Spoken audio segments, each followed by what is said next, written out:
siswa tersebut nanti diterima dan membutuhkan dari jalur ini, nanti kita akan berikan bebas IP. Jadi ada puluhan bahkan sudah sampai 100 lebih mitra-mitra di ITS ini yang mensupport beasiswa dan juga untuk magang tadi. Nah, ini biasanya kami support juga dengan program-program magang tadi, program magang supaya mereka punya pengalaman selama studi itu sebelum lulus.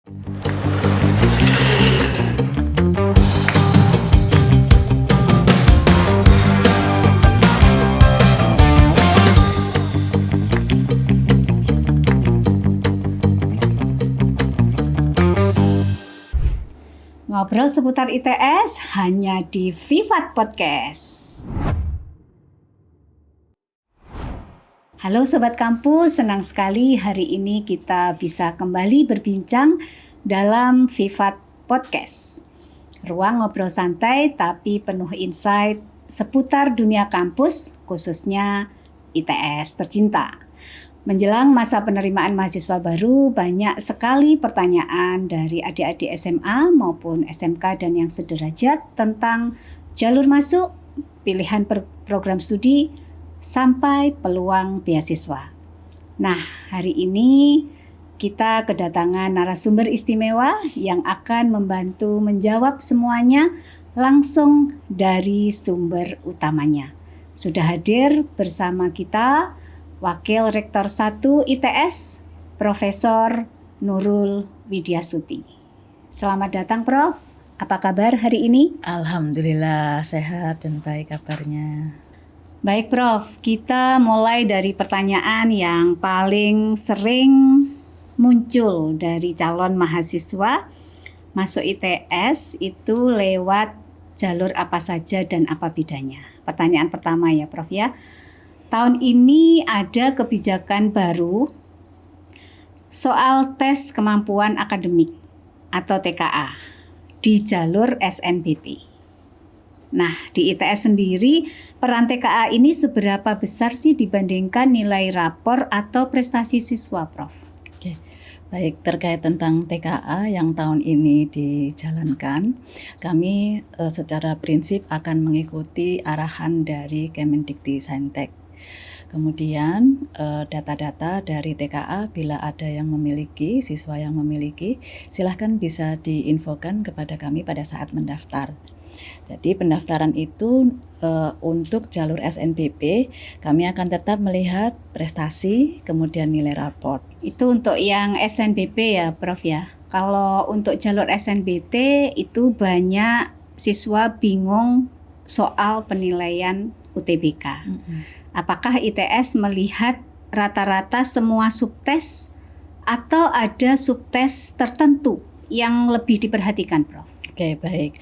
Terkait tentang SNBT ini dikelola secara nasional oleh panitia SNPMP.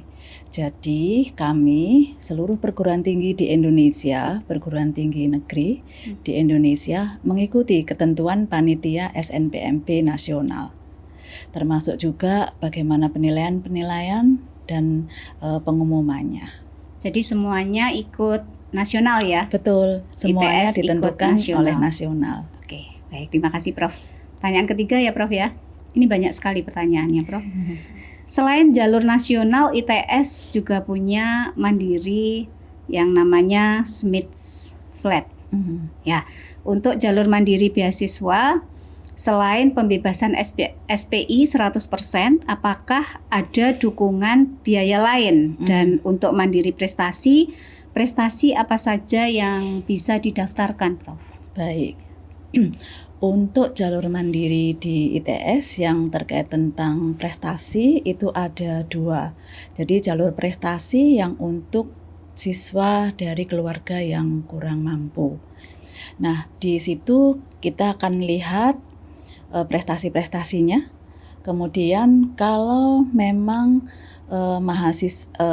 siswa tersebut nanti diterima dan membutuhkan dari jalur ini, nanti kita akan berikan bebas IP.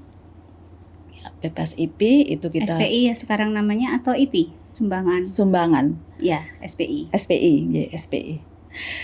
Jadi kalau jalur mandiri itu untuk yang prestasi tadi bagi siswa dari kalangan keluarga yang kurang mampu, maka ITS akan memberikan SPI, memberikan bebas SPI 100%. Artinya beasiswa SPI. SPI. ITS tetap mengeluarkan uang untuk membayar SPI-nya mahasiswa, begitu SPI-nya ya. mahasiswa, Tapi kita mahasiswanya berikan tidak beasiswa membayar. SPI, betul. Baik. Jadi namanya beasiswa SPI, begitu. Namun mahasiswanya tetap membayar UKT-nya. Oke. Nah, bila nanti misalnya mahasiswa itu ternyata adalah mahasiswa yang bisa mendapatkan beasiswa KIPK, nanti akan diproses setelah masuk. Untuk mandiri ya, Prof? Iya. Oke, jadi untuk teman-teman mandiri yang tadi melalui jalur SEMITS Flat itu bisa mendapatkan beasiswa pembebasan SPI 100%, dan kalau memenuhi persyaratan KIPK maka juga bisa diusulkan Iya, ya, diusulkan sebagai penerima KIPK. Iya, betul. Baik. Pertanyaan yang kedua tadi, Prof. Kalau di Mandiri Prestasi seperti apa saja yang bisa didaftarkan? Oke, baik. Prestasi-prestasi yang bisa didaftarkan bisa prestasi akademik maupun prestasi non-akademik. Ya. Prestasi akademik tentunya yang terkait dengan nilai raport, kemudian juga prestasi-prestasi non-akademik seperti prestasi di tingkat provinsi, kemudian tingkat nasional, dan prestasi di tingkat internasional. Baik itu seperti prestasi olahraga maupun prestasi-prestasi Puspresnas dan yang lainnya. Ya, banyak sekali yang tanya sama saya, Prof. Masih ada enggak jalur Hafiz? Jalur Hafiz di SNBP maupun di Mandiri nanti tetap ada. Jadi hafiznya atau hafalannya itu dianggap sebagai prestasi ya? Betul. Jadi jalur masuknya itu melalui jalur prestasi? Betul. Jadi itu masuk bisa di jalur prestasi. Nanti khusus untuk kriteria ini ITS akan melakukan tes sendiri kepada siswanya. Jadi akan dites kemampuannya menghafal Al-Quran maupun kitab suci yang lainnya. Oke, baik. Terima kasih, Prof. Pertanyaan berikutnya. Untuk SEMITS ya, bisa dijelaskankah, Prof, perbedaan mandiri kemitraan dan mandiri umum? Ini banyak sekali yang tanya, ini apa sih bedanya kemitraan sama umum? Apakah saya harus punya mitra untuk bisa mendaftarkan kemitraan atau saya harus memilih umum? Gitu. Baik, mandiri kemitraan itu adalah jalur mandiri di mana siswa itu harus memiliki kemitraan yang sudah menjadi mitra-mitra ITS. Jadi misalnya ada perusahaan-perusahaan yang sudah menjadi mitra ITS dan itu sudah ada kesepakatan kerjasama. Jadi harus ada kesepakatan kerjasama dulu. Baru kemudian nanti siswa tersebut bisa mendaftarkan melalui jalur mandiri kemitraan. Sedangkan untuk yang jalur mandiri reguler itu siapa saja bisa mendaftar sebagai mandiri umum ya, Prof? Mandiri umum. Ya. Mandiri umum ya. Mandiri umum itu siapa saja bisa mendaftar tanpa punya kemitraan. Jadi dia akan bebas untuk bisa mendaftar. Ya, masih bingung, Prof. Maksudnya punya kemitraan itu bagaimana? Saya punya mitra atau saya menjadi bagian keluarga besar dari mitra ITS? Ya, baik. Jadi ITS kan punya mitra-mitra perusahaan. Ya. Misalnya perusahaan A, perusahaan B, perusahaan C, di mana perusahaan-perusahaan tersebut memang punya perjanjian kerjasama dengan ITS untuk jalur kemitraan ini. Oke. Nah, bila orang tua siswa adalah staf dari perusahaan tersebut, maka siswa ini bisa mendaftarkan melalui jalur mandiri kemitraan tersebut. Oke, ini lebih jelas, Prof. Ya. Untuk yang ini. Nah, tadi pertanyaan berikutnya, nilai UTBK dan nilai tes SEMITS ini bisa saling melengkapi atau ITS pakai nilai UTBK atau hanya pakai nilai tesnya ITS sendiri, Prof? Oke, baik. ITS mewajibkan seluruh siswa mengikuti tes yang akan diselenggarakan oleh ITS. Ya. Namun demikian, nanti nilai UTBK tetap bisa diunggahkan sebagai bahan pertimbangan bila misalnya nilai tesnya sama gitu. Kami akan melihat juga nilai UTBK-nya. Oke. Berarti kalau tadi ada kata wajib tes ITS, kalau nggak tes berarti nggak bisa masuk. Betul, kalau tidak tes nanti akan Langsung gugur. tereliminasi. Betul. Langsung gugur. Ini perhatikan adik-adik. Jadi kalau mau daftar Smith S-nya ITS harus juga ikut tesnya Smith ITS meskipun sudah punya nilai UTBK. Jadi adik-adik jangan sampai tidak ikut tesnya ya, karena itu yang menjadi seleksi utama dari ITS gitu ya. Nah, pertanyaannya itu yang sering seperti ini, Prof. Kenapa sih kok di ITS itu masih ada tes? Padahal mungkin ada beberapa kampus yang lain itu tidak menggunakan tes. Apa yang dijaga oleh ITS itu, Prof? Baik. Yang pertama, siswa itu ternyata tidak semuanya punya nilai UTBK. Jadi ada siswa yang mungkin karena pada saat UTBK sakit dan sebagainya, mereka atau tidak yang dari punya. luar negeri ya? Atau yang dari luar negeri termasuk itu. Jadi yang dari luar negeri yang tidak memiliki nilai UTBK, maka kami melakukan tes tersebut. Yang kedua, ITS menyediakan soal-soal untuk tes tersebut sehingga ITS bisa meyakinkan bahwa standar-standar yang diperlukan oleh ITS itu terjaga di sana. Oke, intinya tes itu digunakan untuk standarisasi ya, Prof. Betul. Karena kalau kita lihat nih SMA ataupun SMK itu banyak sekali yang bagus ya dan macam-macam. Bahkan nilainya dari siswa itu banyak juga yang tinggi gitu ya. Sehingga untuk menjaga bahwa ini mana nih yang terbaik dari sekian yang terbaik, itu menggunakan standar yang sama atau tes ITS. Seperti itu ya, Prof. Betul ya. sekali. Oke, baik. Berikutnya, Prof. Ini banyak sekali pertanyaannya ya. Jadi ITS itu juga punya jalur IUP atau International Undergraduate Program. Nah, apa, Prof, perbedaan utama IUP dibanding jalur lainnya baik dari proses seleksi maupun pengalaman kuliahnya? Silahkan, Prof. Baik, untuk program IUP, International Undergraduate Program, ini ITS punya 16 program studi yang masuk di dalam program tersebut. Jadi bedanya mulai jalur masuknya itu sendiri kalau untuk IUP.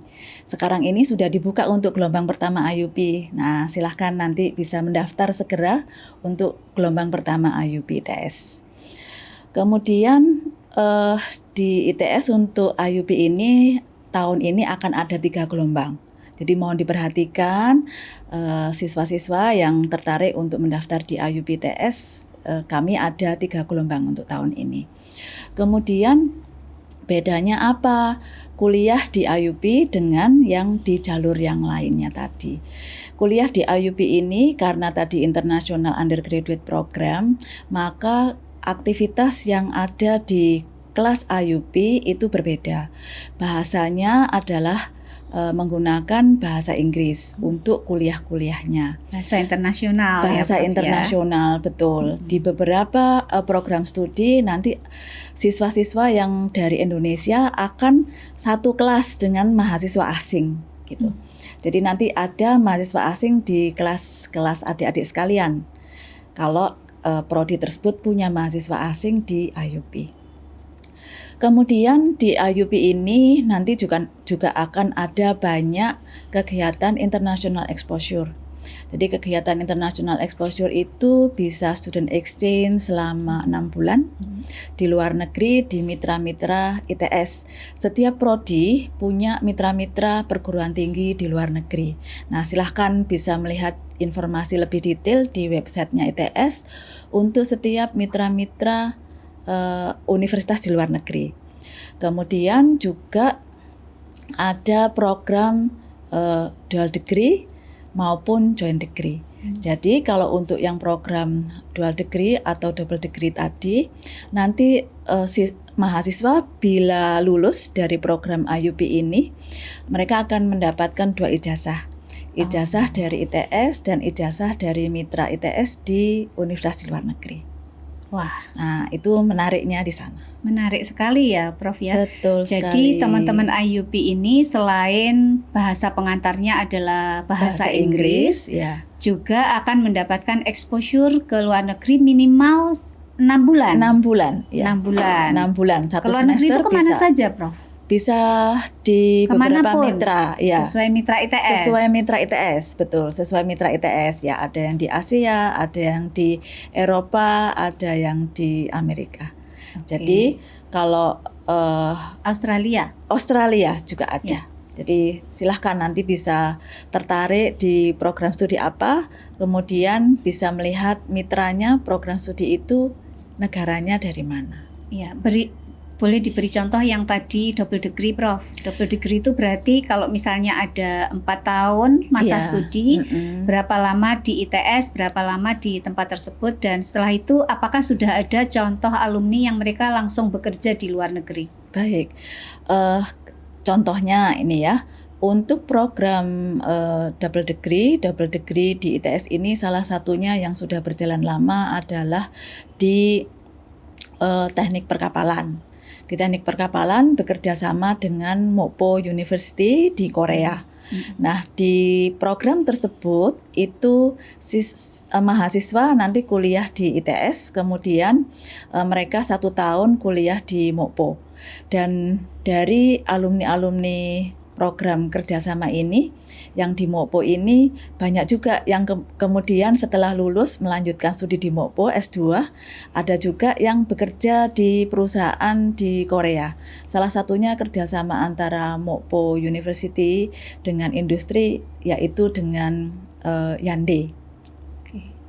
Oke, berarti kalau masuk ke IUP ini harus siap untuk bekerja di global ya. Iya. Bahkan kalau kita lihat Betul. ada alumni ITS yang juga sudah menjadi bekerja di pemimpin sana. atau direktur di Thailand, di Iya. global ya, Prof ya. Betul. Oke. Ada juga yang di sana.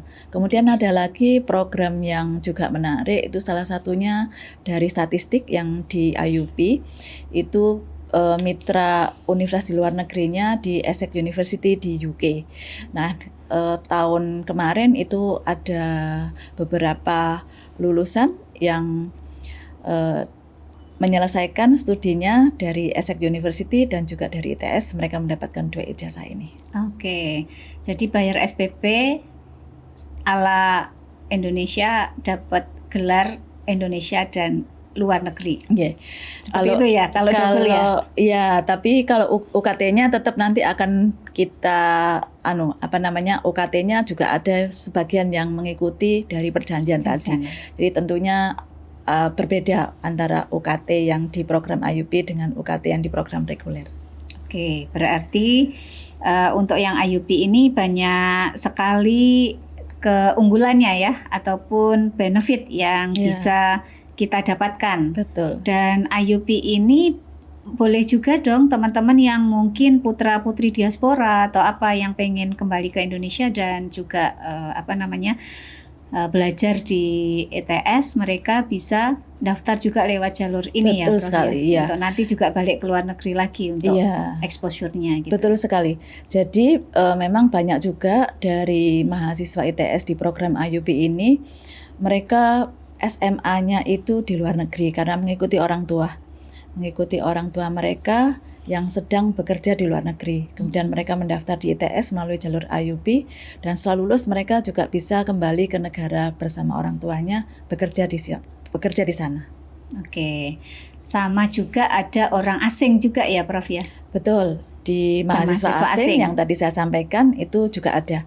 Jadi mahasiswa asing yang masuk di program IUP itu sebagian besar adalah mahasiswa yang mendapatkan beasiswa TIAS. Beasiswa TIAS dari Kemenq itu termasuk S1 yang ada di kelas IUP. Ya, berarti teman-teman yang pengen dapat beasiswa TIAS mungkin bisa daftar beasiswa sekaligus daftar ITS melalui jalur IUP, begitu Prof? Iya, untuk mahasiswa asing ya. Untuk Bagi mahasiswa mahasiswa asing yang ingin kuliah di ITS, silahkan bisa mendaftarkan di program TIAS dengan full beasiswa dari Kementerian Keuangan. Baik, satu lagi yang tentang IUP. Ini bagaimana sih proses seleksinya? Kalau misalnya TOEFL saya masih kurang bagus atau bahasa Inggris saya kurang bagus, itu masih bisa nggak misalnya daftar ke situ gitu? Misalnya ada pertanyaan dari salah satu siswa. Oke, baik. IUP memang mensyaratkan bahasa agak tinggi ya. Nah, silahkan nanti dilihat detail syarat bahasanya.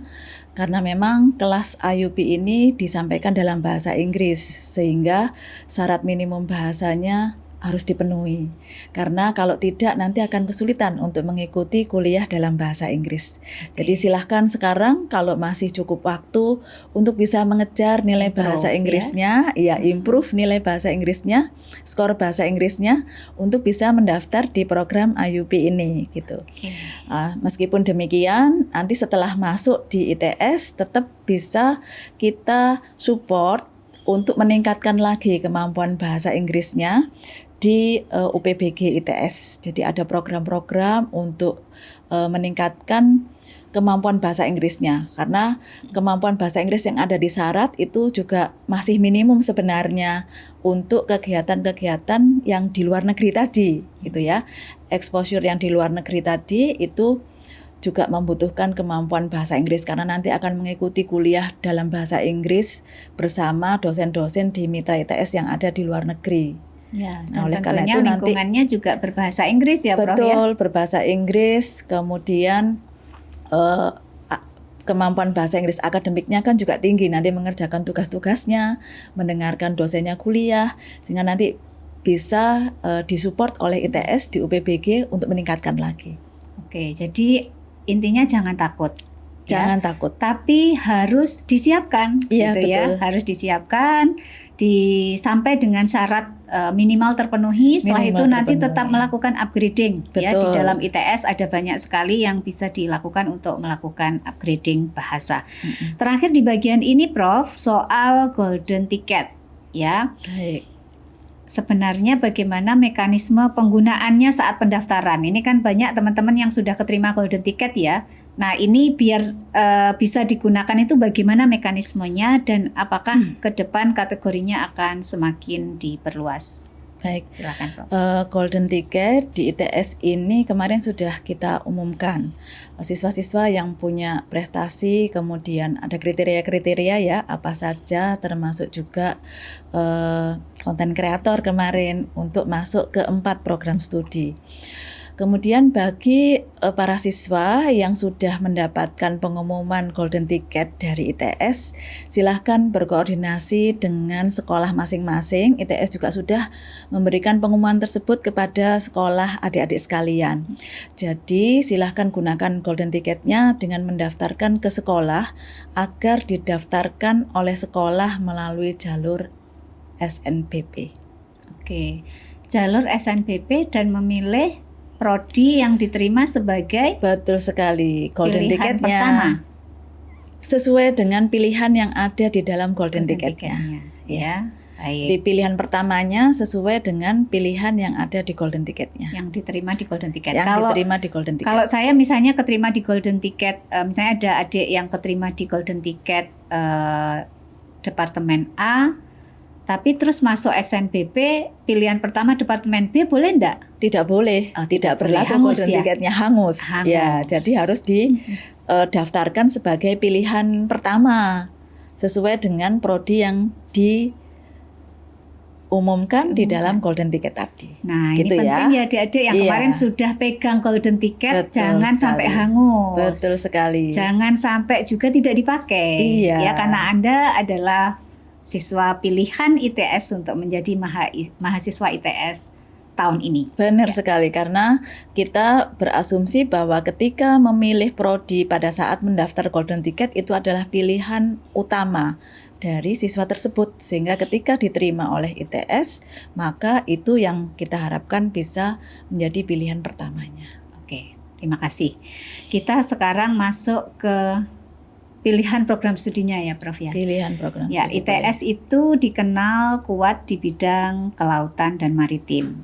Nah, pertanyaannya apa sih sebenarnya yang membuat Fakultas Teknologi Kelautan itu menjadi salah satu keunggulan ITS? Oke, baik. Di ITS ini dari mulai statutanya begitu ya, itu visi misi ITS adalah salah satunya adalah punya keunggulan di bidang kelautan atau kemaritiman tadi. Nah, di kelautan ini tentunya ini adalah keunikan ITS dan juga menjadi unggulan ITS karena tidak semua perguruan tinggi punya keunikan dan keunggulan di bidang kelautan. Oleh karena itu di ITS ada Fakultas Teknologi Kelautan yang mempunyai keunggulan baik itu riset-risetnya maupun bidang-bidang pekerjaan dari prodi-prodi yang ada di Fakultas Teknologi Kelautan yang sangat dibutuhkan baik itu di tingkat nasional maupun internasional di bidang kemaritiman. Ya, mungkin karena Indonesia itu sebagai poros maritim ya, Iya. Prof. Jadi berkarir di dunia kemaritiman itu menjadi sesuatu yang sangat diharapkan. Dan 2/3 wilayah Indonesia itu juga adalah laut. Iya. Jadi fakultas terbaik kelautan di Indonesia ada di ITS. Iya. Maka dia salah satu keunggulannya. Seperti itu ya Prof ya? Iya benar. Oke. Baik, yang kedua Prof. ITS barusan membuka prodi bioteknologi. Nah, boleh disepil nggak apa nih bedanya dengan teknik pangan? Karena juga ada prodi teknik pangan. Oke, baik. Bedanya antara prodi bioteknologi dengan prodi teknik pangan. Oke. Bioteknologi itu pengembangan dari prodi biologi. Di sana akan mempelajari bagaimana rekayasa biomolekular. Ya, rekayasa biomolekular itu dipelajari di sana. Sehingga nanti akan bisa menghasilkan, misal kalau di produk pertanian itu nanti akan bisa menghasilkan hasil-hasil pertanian yang punya keunikan dari hasil rekayasa biomolekular tadi. Itu salah satunya. Itu bisa di pertanian, kemudian di pangan, di kesehatan dan lain sebagainya. Yang basicnya adalah melakukan rekayasa di ranah biomolekular. Oke. Sedangkan di teknik pangan berfokus kepada proses bagaimana rekayasa di industri pangan. Jadi prosesnya misalnya mendesain pabrik untuk hasil produk pangan tertentu. Bisa dari hasil pertanian maupun hasil perikanan gitu misalnya ya. Indonesia tadi kan negara kemaritiman tadi, produk ikannya banyak gitu. Maka bagaimana teknik pangan tadi membuat desain untuk bisa menghasilkan olahan produk pangan. Ya, reaktornya seperti apa, proses rekayasanya di dalam menghasilkan produk-produk pangan, baik itu dari laut maupun dari hasil pertanian.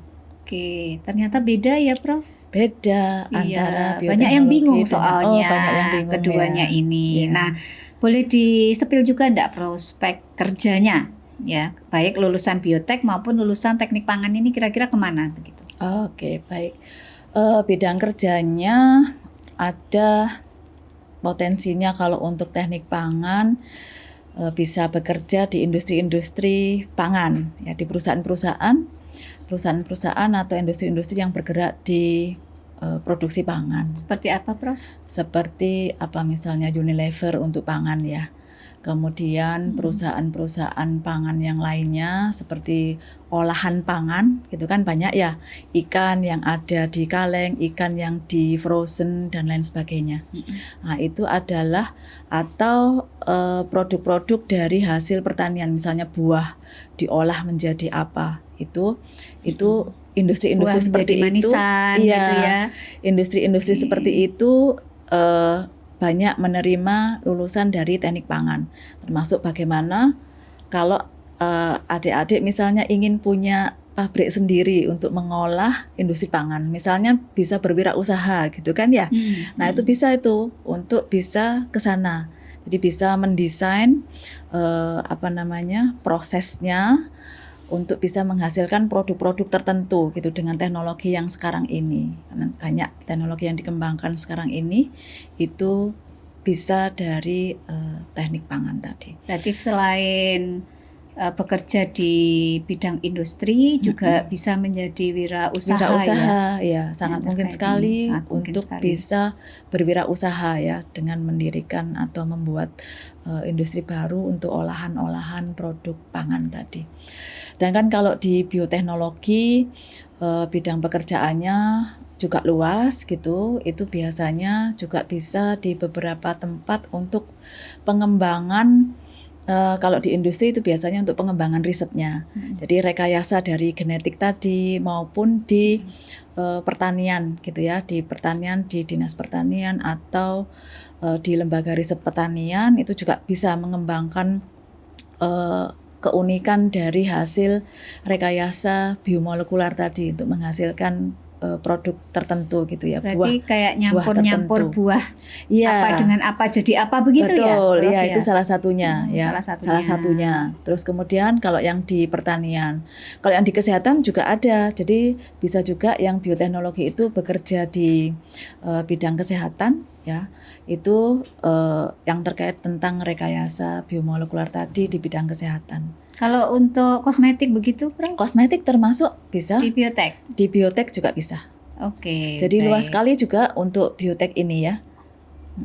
Wah, ini berarti dua-duanya ini bakal dicari ya. Iya, menarik sekali ini untuk kebutuhan ke depan. Itu sudah ditunggu oleh perusahaan-perusahaan. Betul gitu sekali. Ya. Ke depan memang banyak pengembangan-pengembangan di industri tersebut. Baik. Berikutnya, Prof. Nah, di ITS itu ada juga rekayasa keselamatan proses. Ya. Nah, mengapa sih ITS fokusnya ke keselamatan proses, bukan langsung membuka prodi K3 secara umum? Di prodi rekayasa keselamatan proses ini itu lebih mengarah kepada rekayasa proses industri. Jadi ini adalah pengembangan dari prodi teknik mesin, teknik kimia begitu yang melakukan rekayasa proses industrinya ya. Jadi rekayasa proses industrinya basisnya tadi bidang-bidang keilmuan yang terkait tentang mesin, kemudian merekayasa di industrinya itu di sana.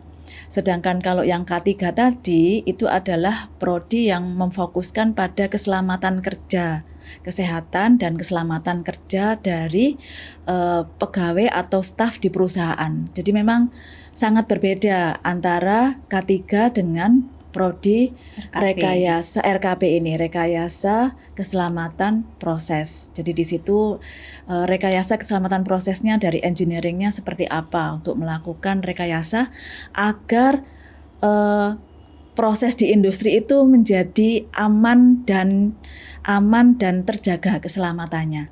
Jadi kan ada misalnya dari proses itu, ini menggunakan misalnya pengadukannya di suhu tinggi, tekanan tinggi, ini nggak aman ini untuk proses stafnya yang ada di sana bekerja gitu.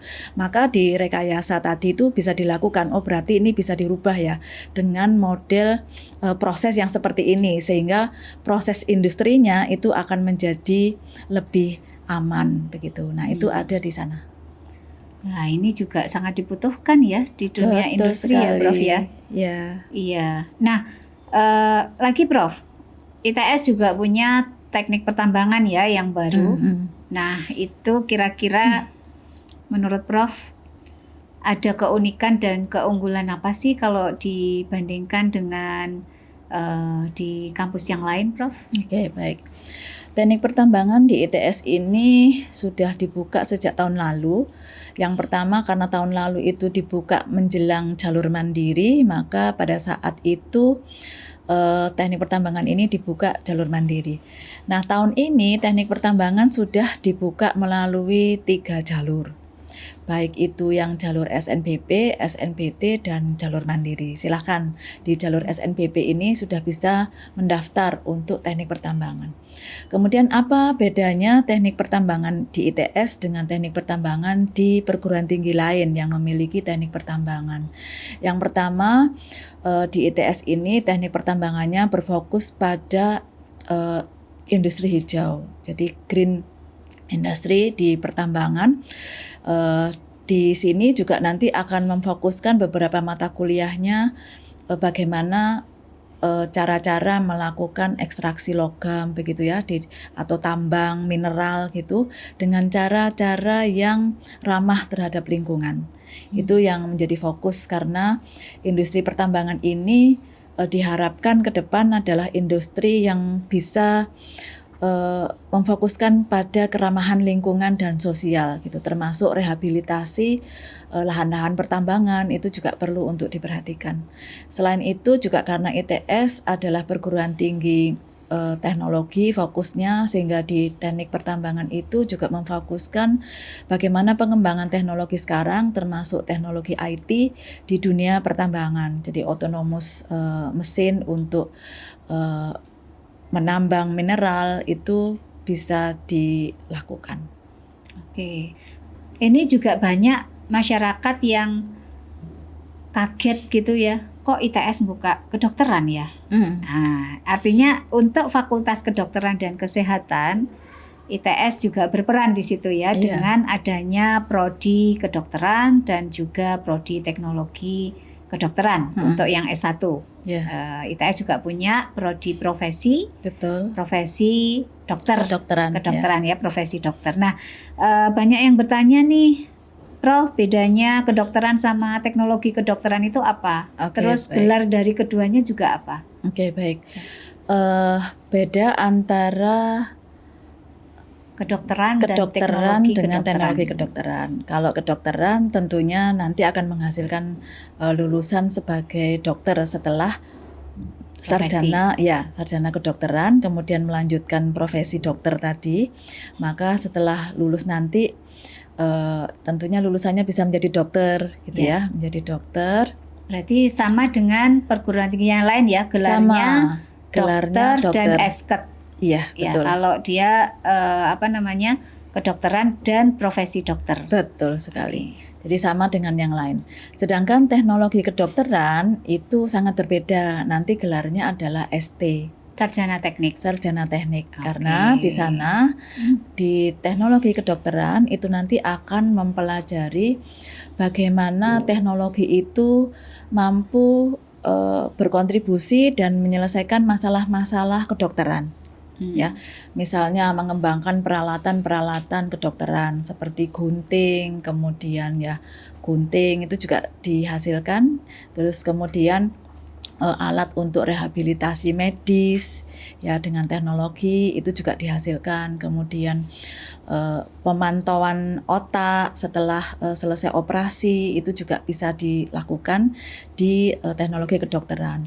Kemudian kalau yang sekarang itu lagi musim di skincare misalnya, itu untuk teknologi yang digunakan untuk melihat tekstur atau kontur dari kulit kita ya, misalnya ini kulitnya kering, ini kulitnya sudah keriput, lebih banyak keriputnya dibanding usianya gitu.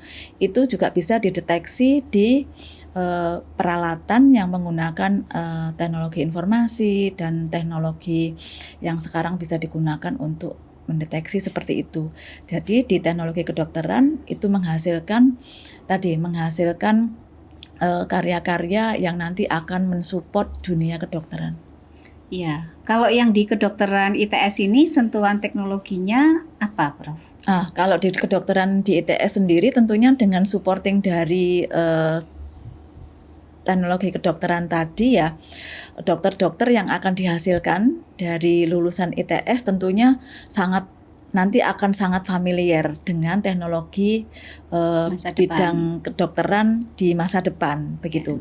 Karena sekarang untuk diagnosa dan lain-lain itu skill dokter itu juga sangat dibutuhkan untuk bisa menjalankan pekerjaannya ketika praktek tadi gitu ya. Dia akan tahu bagaimana menganalisis dari hasil teknologi yang dihasilkan dan sebagainya. Nah, itu kelebihan lulusan kedokteran di ITS. Ya, jadi intinya mereka akan akrab juga dengan teknologi AI. Betul. Teknologi AI. masa depan ya. Ya. Prof ya, baik.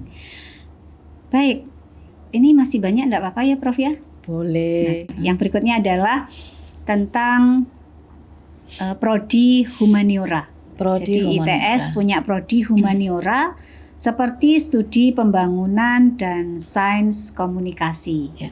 Nah, boleh di-spill Prof, fokus pembelajaran di dalamnya seperti apa dan prospek kerja lulusannya seperti apa? Baik.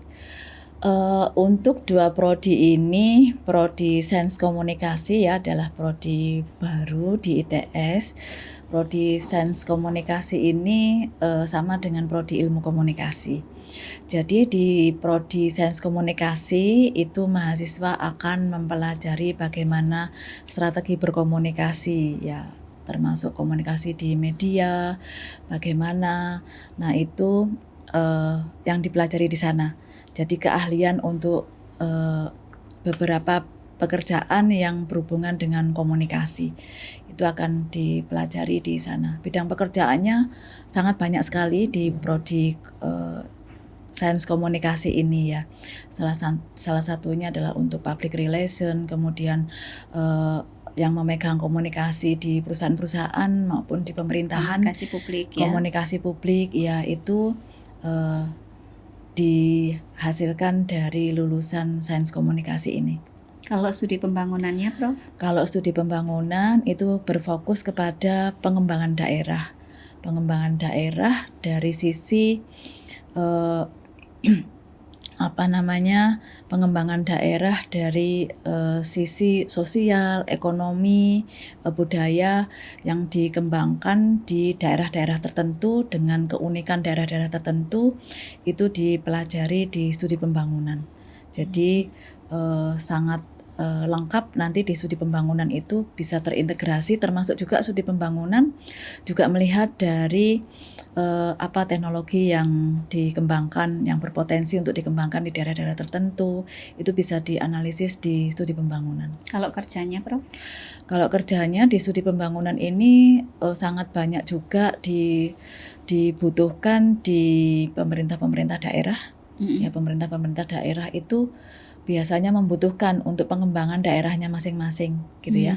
Pengembangan daerah masing-masing itu apa potensi di daerah tersebut gitu. Potensi di daerah tersebut biasanya juga nanti banyak bekerja sama dengan lulusan-lulusan dari perencanaan wilayah kota. Kalau di sana lebih kepada fokusnya perencanaan, kalau yang di studi pembangunan itu di pengembangan yang berpotensi di daerah-daerah tertentu tadi dari sisi aspek sosial, ekonomi, budaya, dan lainnya.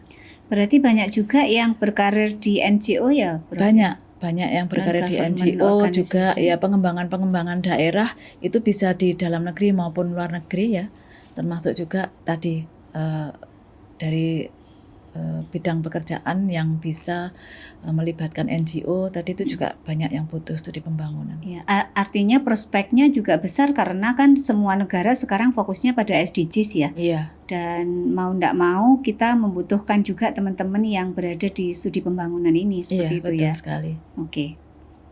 Baik, terakhir yang terkait dengan program studi ya, Prof ya. Di ITS itu selain punya jenjang sarjana itu kan juga punya jenjang vokasi ya, D4 atau S1 begitu ya. Betul. Nah, ini apakah bisa disebutkan perbedaannya baik dari sisi praktek dan kesiapan kerja? Kemudian kalau misalnya sebagai orang tua saya pengen menyekolahkan Ananda ke ITS ini, apakah kapan saya harus memilih S1, kapan saya harus memilih vokasi, Prof? Mungkin bisa disampaikan. Baik, secara prinsip beda antara prodi yang di S1 dengan yang di D4 ya, di vokasi. Di vokasi lebih berfokus kepada pengembangan di bidang skill, keterampilan yang ada di bidangnya gitu.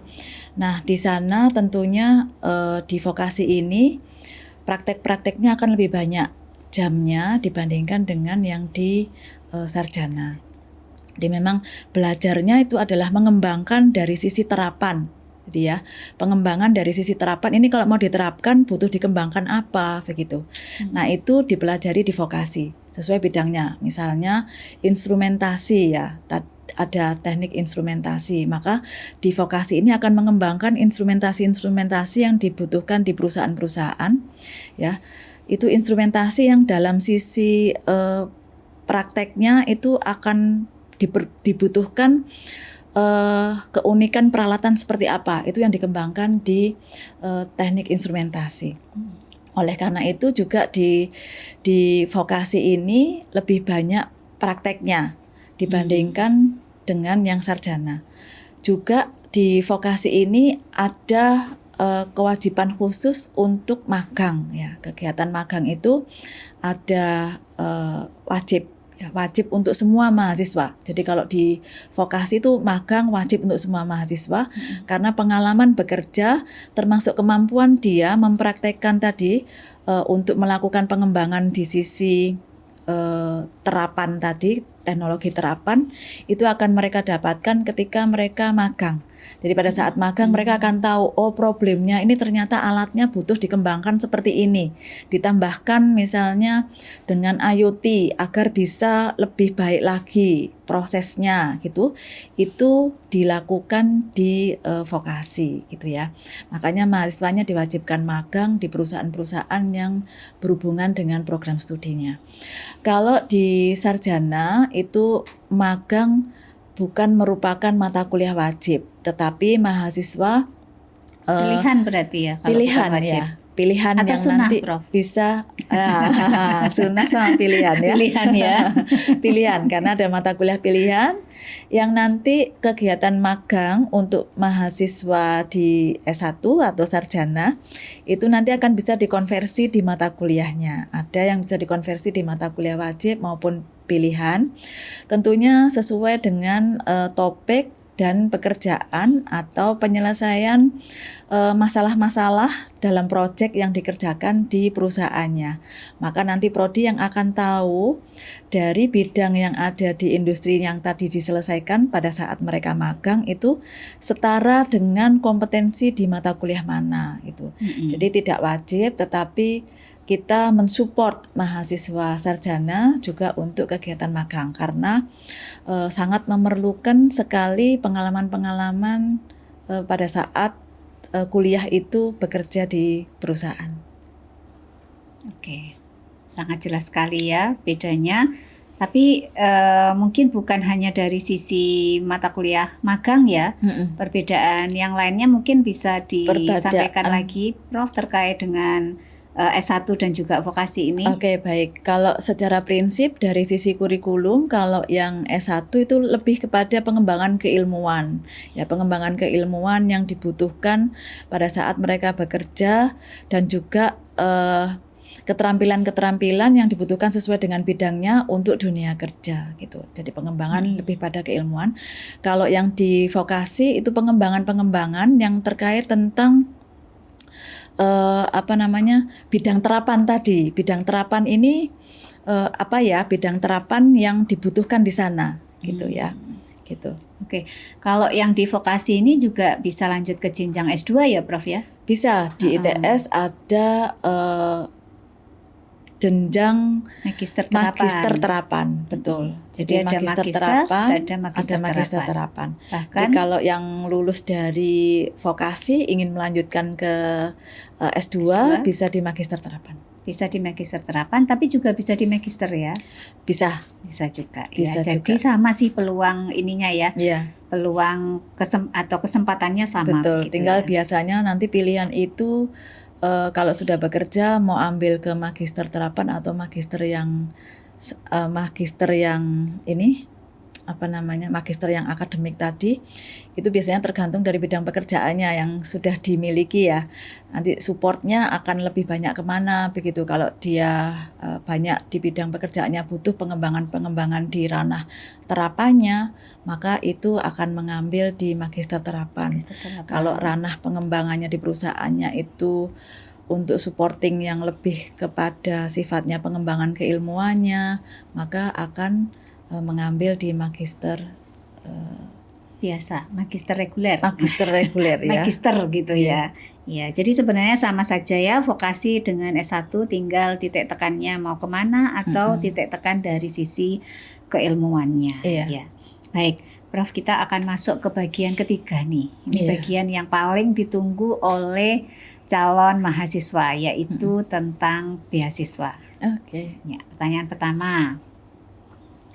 Bisa nggak disebutkan apa saja jenis beasiswa yang tersedia di ITS, baik untuk mahasiswa baru maupun untuk mahasiswa yang sudah aktif atau mahasiswa lama ya bahasanya Oke, ya, Prof, ya. baik. Di ITS ini beasiswanya luar biasa ya. Banyak sekali beasiswa-beasiswa yang ada di ITS, baik itu di jenjang S1, D4 maupun di jenjang pascasarjana, magister dan doktor begitu.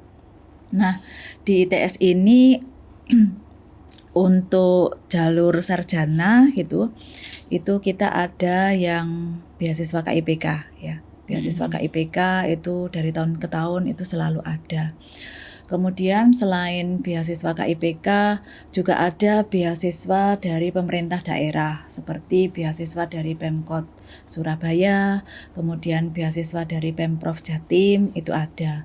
Kemudian juga ada beasiswa dari perusahaan-perusahaan ya, perusahaan-perusahaan yang merupakan mitra ITS. Nah, mitra ITS itu kan banyak sekali ya. Mitra ITS itu memberikan beasiswa kepada mahasiswa ITS ya, tentunya sesuai dengan permintaan dari mitra-mitra ITS yang memberikan beasiswa tadi, kriterianya minta seperti apa. Itu akan kami lakukan proses seleksi di internal ITS, kemudian biasanya juga kami melibatkan bersama dengan perusahaan pemberi beasiswa untuk proses seleksinya tadi, sehingga perusahaan itu akan juga bisa menyetujui mahasiswa-mahasiswa ini yang mendapatkan beasiswanya. Jadi ada puluhan bahkan sudah sampai 100 lebih mitra-mitra di ITS ini yang mensupport beasiswa dan juga untuk magang tadi.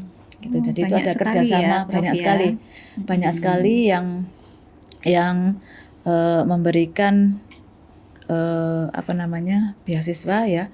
Selain itu juga ITS ada beasiswa ASIH ya.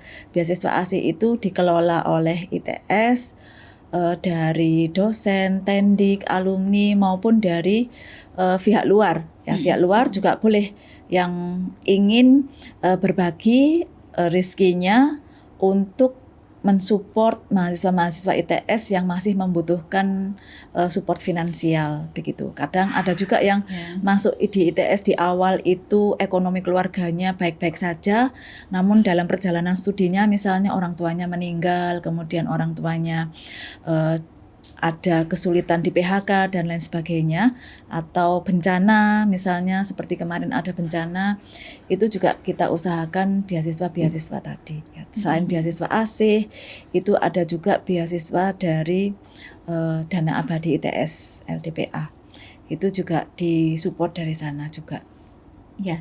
Tadi termasuk ada beasiswa SPI tadi ya, Prof ya? Ya, termasuk beasiswa SPI untuk yang siswa yang masuk ke ITS melalui jalur mandiri prestasi tadi.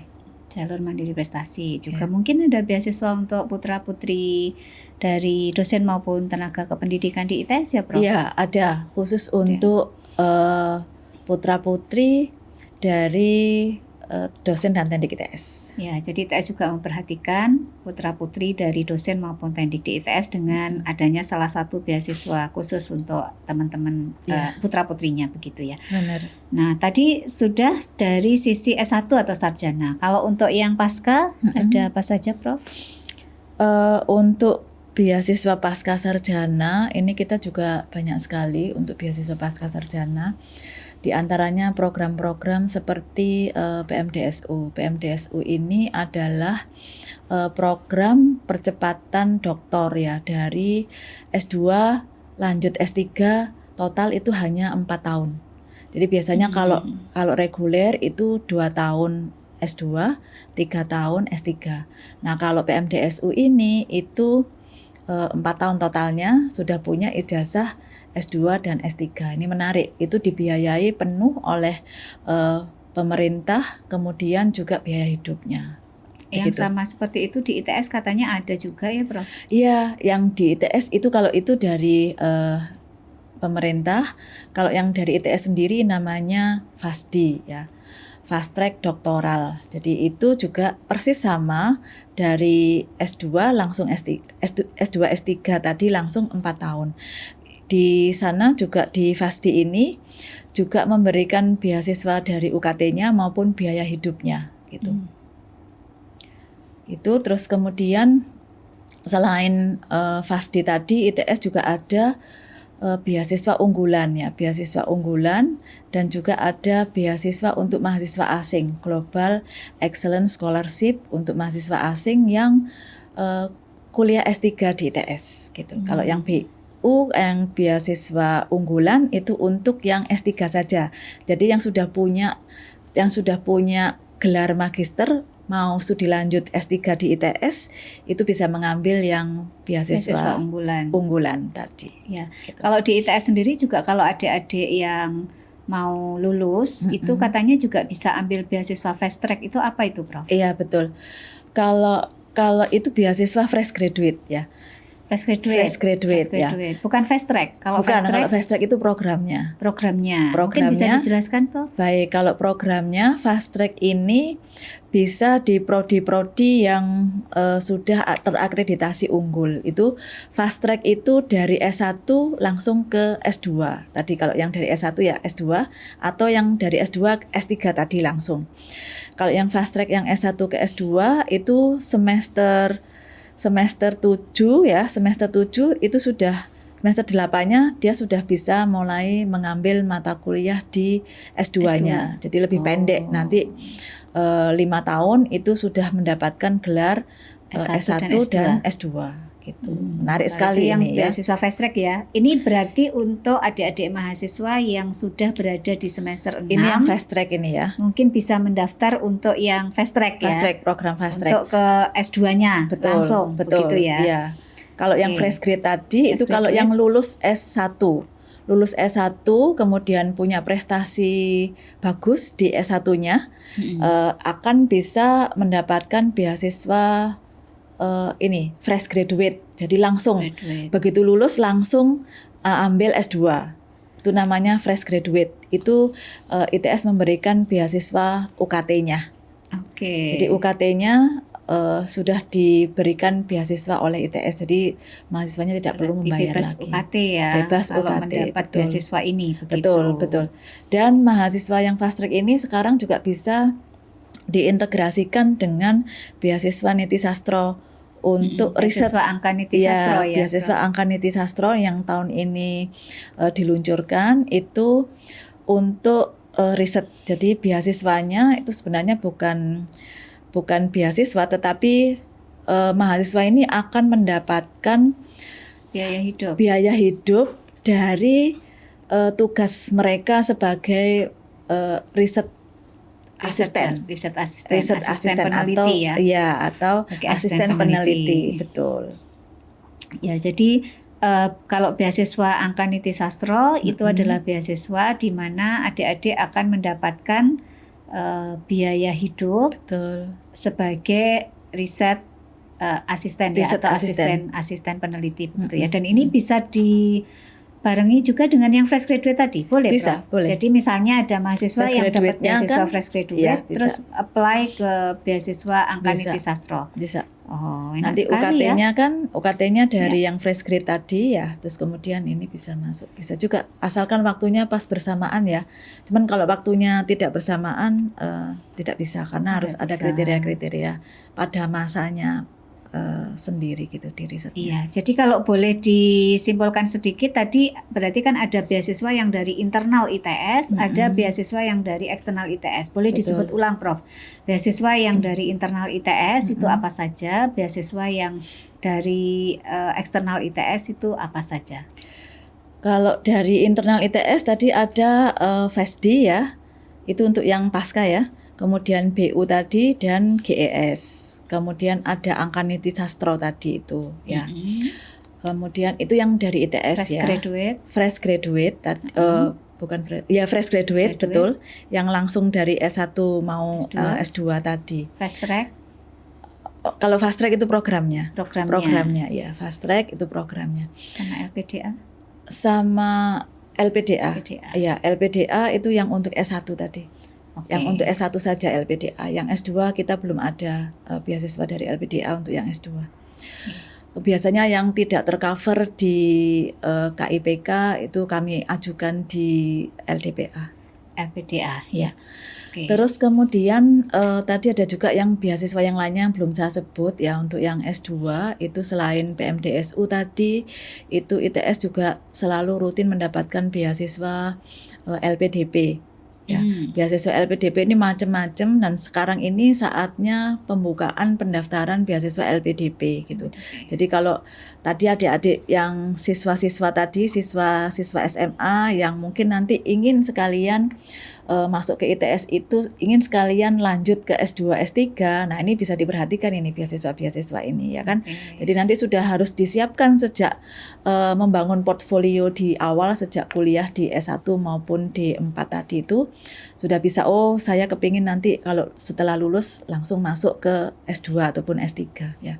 Itu ada beasiswa LPDP. Beasiswa LPDP ini ada banyak ragamnya. Jadi ITS ada yang beasiswa LPDP S2 maupun S3. Kemudian ada juga beasiswa, kalau ini ada beasiswa yang PDDI itu dari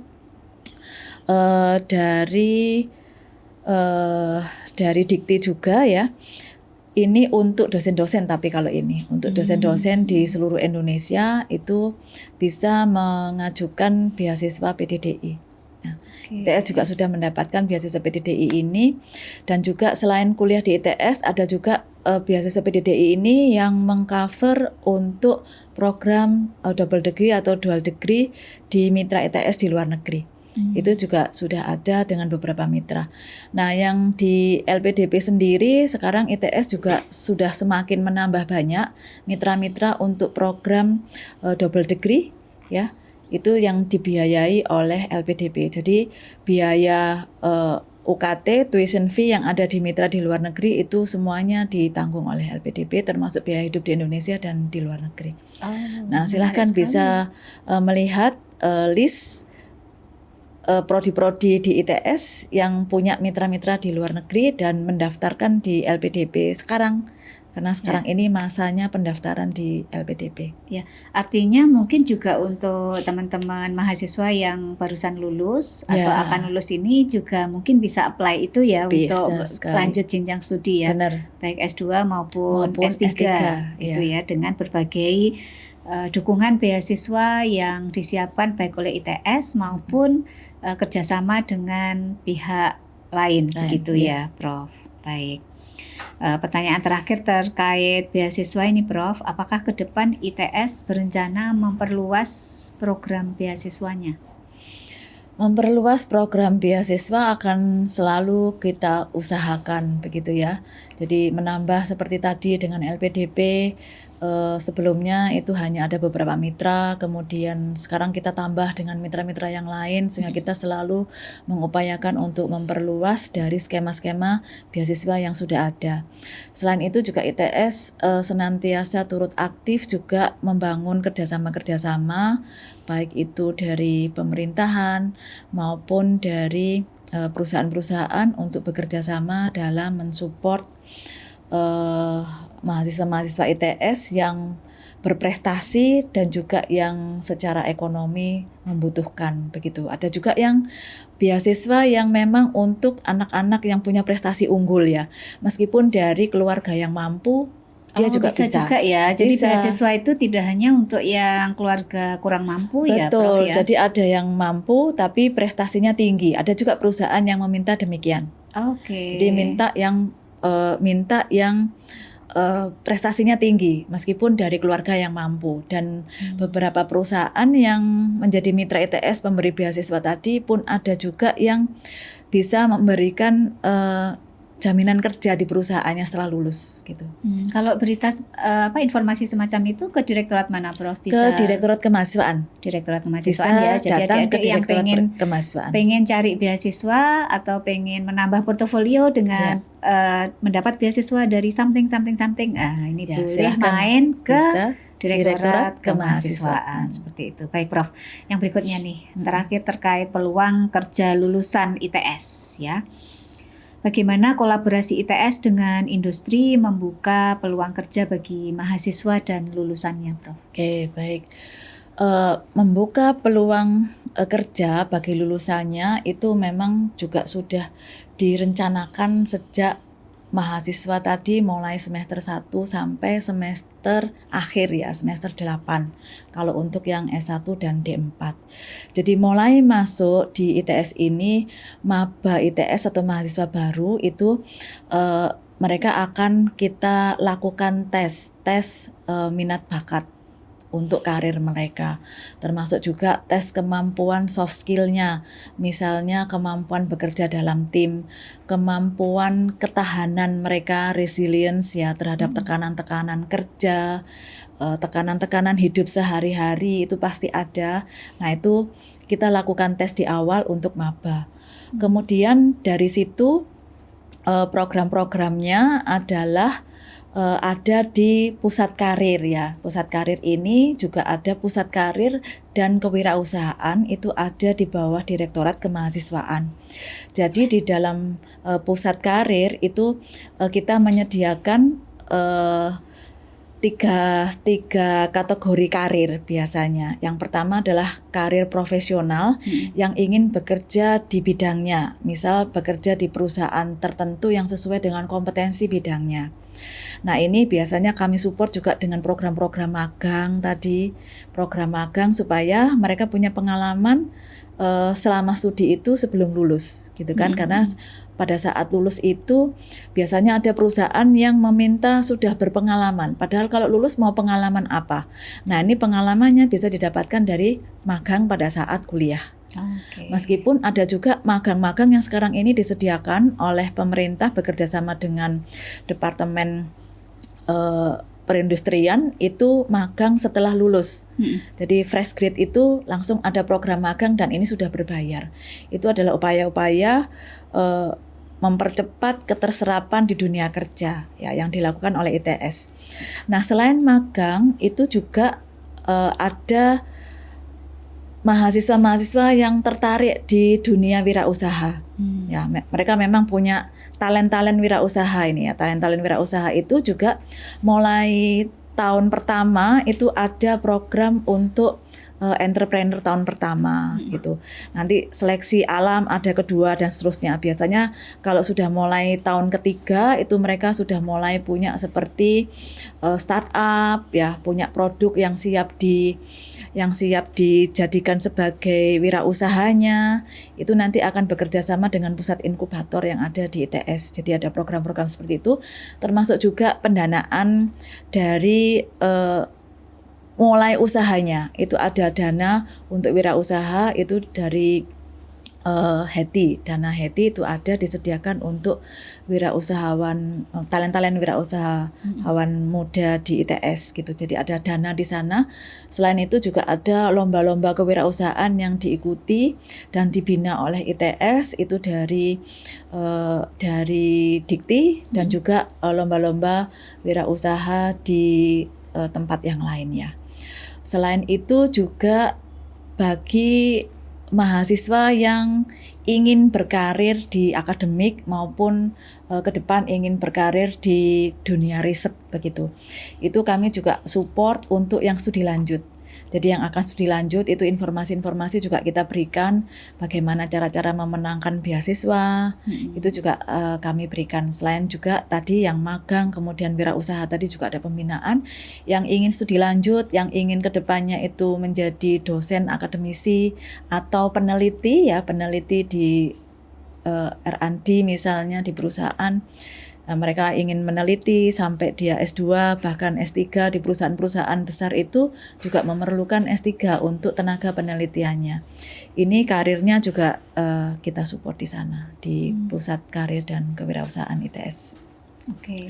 Harapannya dengan 3 jalur itu kita sediakan semuanya, maka kalau lulus keterserapan lulusan ITS ini akan lebih pasti begitu ya.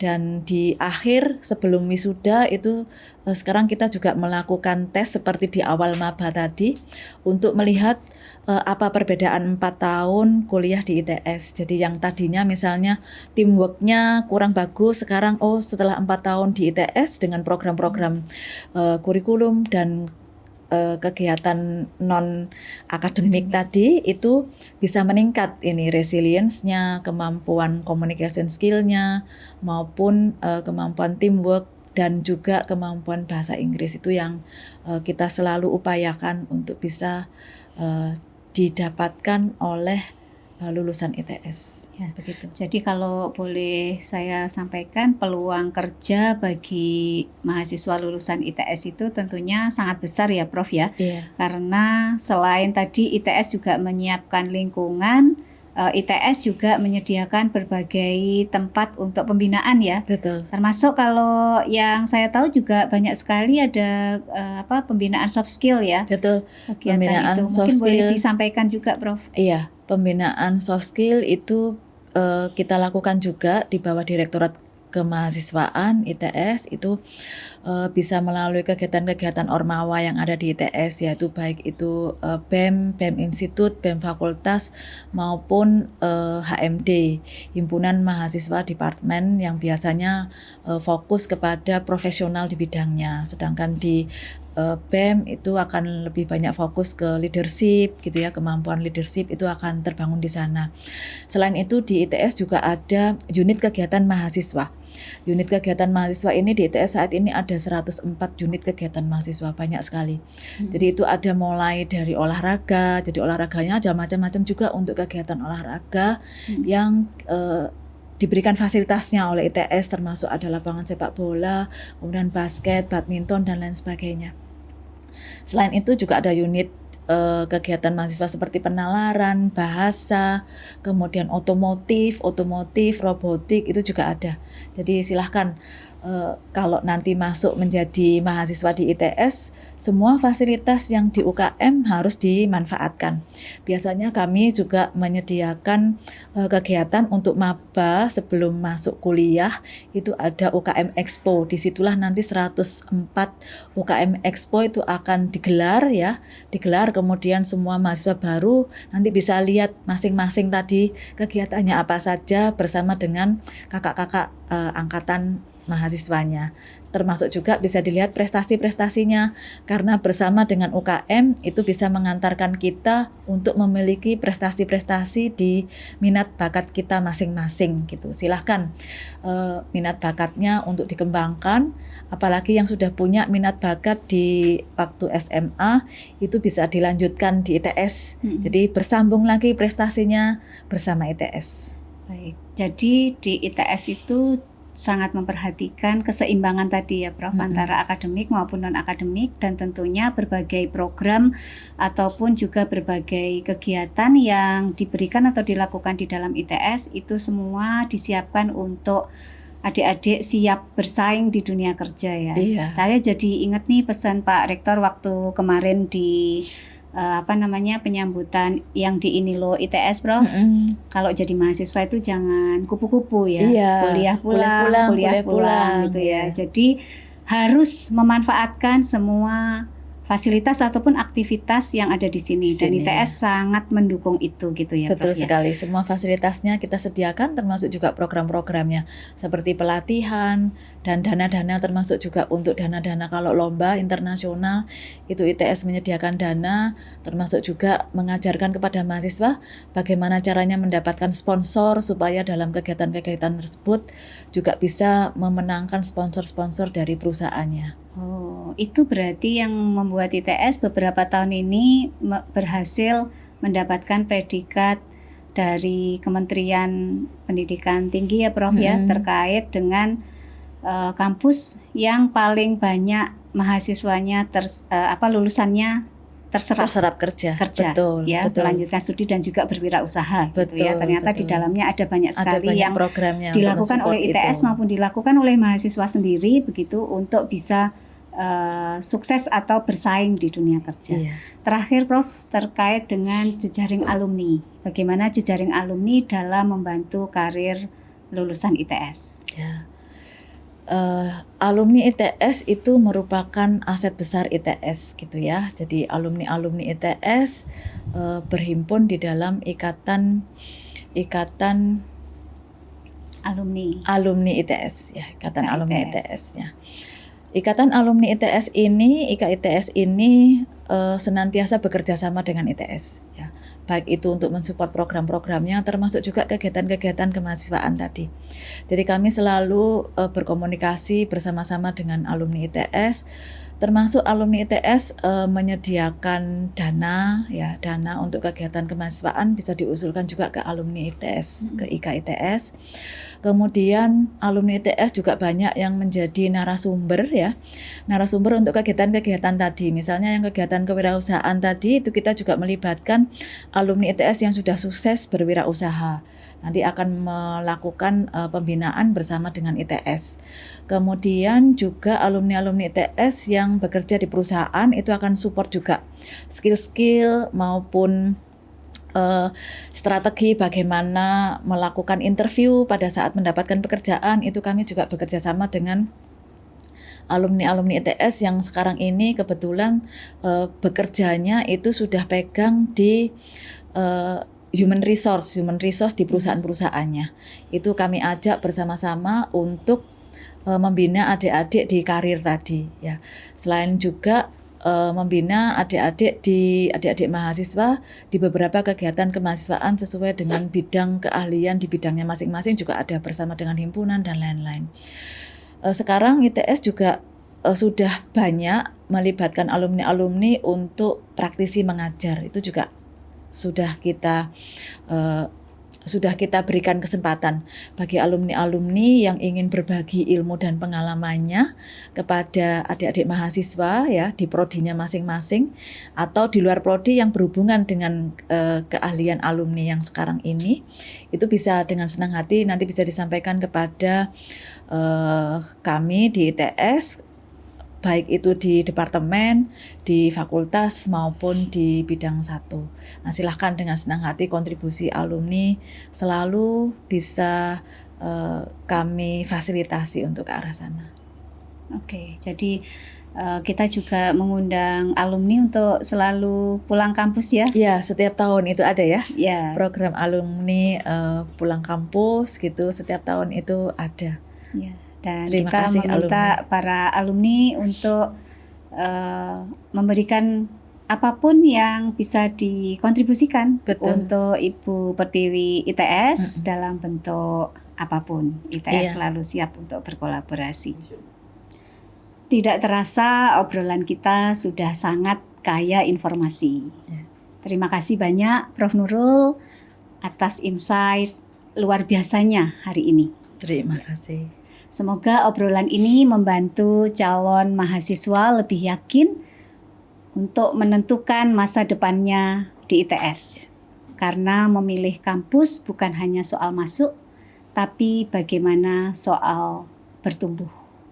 Sobat Kampus, jangan lupa follow Instagram @ITS_kampus dan subscribe YouTube ITS untuk informasi terbaru seputar penerimaan mahasiswa baru.